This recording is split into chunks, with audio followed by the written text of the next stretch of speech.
আমি আল্লাহর উপর বিশ্বাসটা একটু রাখ না বান্দা। তোকে কে কষ্ট দিচ্ছে আমাকে এসে বল, তোর উপর কে জুলুম করতেছে আমাকে একটু এসে বল না। রব বলে যে বান্দা তোর কি দরকার, তোকে তো তাহাজ্জুদের ওয়াক্ত আমি দিয়ে দিয়েছি, গভীর রাত দিয়ে দিয়েছি, গভীর রাত দিয়ে দিয়েছি।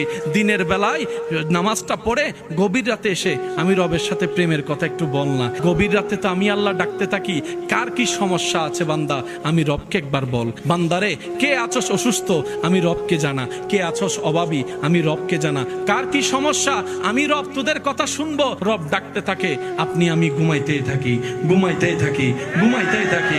রব ডাকতে থাকে, অভাবী কে আছো আমার কাছে আসো। আপনি আমি ঘুমের মধ্যে থাকলাম, সকালটা হলো, এবার সেই অভাবটাকে কাঁধের মধ্যে নিয়ে অভাব দূর করার জন্য বিভিন্ন অনৈতিক কাজের মধ্যে লিপ্ত হয়ে গেলাম, আল্লাহ নারাজ হয় এমন কাজে লিপ্ত হয়ে গেলাম। রব বলে যে একটু অপেক্ষা তো করতেই আমার জন্য।